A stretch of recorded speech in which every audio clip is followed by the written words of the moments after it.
శ్రీమాత్రే నమః. ఓరుగల్లు నగరానికి ప్రస్తుతం ఉన్నటువంటి పేరు వరంగల్. ఇది ట్రై సిటీస్గా పిలుస్తుంటాం ప్రస్తుత కాలానికి. కానీ ఈ వరంగల్ పూర్వపు నామం ఓరుగల్లు. ఈ ఓరుగల్లు అనేటువంటి పేరు ఎట్లా వచ్చిందో ఒకసారి గమనిస్తే, ఈ వరంగల్ ప్రాంతాన్ని ఈ ఓరుగల్ ప్రాంతాన్ని పరిపాలించినటువంటి కాకతీయ సామ్రాజ్య అధినేతలు, చక్రవర్తులు, ప్రతాపరుద్రులు కావచ్చు, రాణి రుద్రమదేవి కావచ్చు, వీళ్ళందరూ ఆ టైంలో వాళ్ళు పిలిచినటువంటి పేరు ఏకశిలా నగరము, ఓరుగల్లు ప్రాంతం.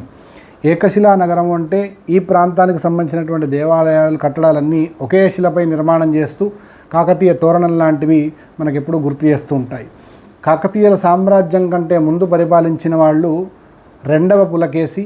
వాళ్ళు ఎక్కడ ప్రాంతం అంటే చాళుక్యులు. ఈ చాళుక్యులు అప్పుడు కర్ణాటక, తమిళనాడు ఇట్లాంటి ప్రాంతం నుంచి వచ్చినటువంటి ప్రాంతం వాళ్ళు ఈ ఏకశిలని, సంస్కృతంలో ఉన్నటువంటి ఏకశిలని వాళ్ళ భాషలోకి మార్చినప్పుడు ఒరేకల్ అనే శబ్దం వచ్చింది. అంటే ఒరే అంటే ఒకటి, కల్ అంటే రాయి, అంటే ఒకటే రాయి మీద చెక్కబడినటువంటి నగరముగా వాళ్ళు చెప్పారు. అయితే ఈ ఒరేకల్ అనేది వాడుకలో ఎప్పుడైతే వచ్చిందో ఆ ఒరేకల్ కాస్త వరంగల్ అయింది, ఓరుగల్ అయింది, ఓరుగల్ కాస్త వరంగల్ అయింది. వరంగల్ చరిత్ర చాలా గణనీయమైన చరిత్ర. ఆ కాలంలో కట్టినటువంటి భద్రకాళి దేవస్థానం కావచ్చు, 1000 స్తంభాల దేవాలయం కావచ్చు, రామప్ప కావచ్చు, ఇట్లా ఓరుగల్లు ఖిలా కావచ్చు, ఇట్లా చెప్పుకుంటూ పోతే ఇవన్నీ ఏకశిలా నిర్మాణాలు.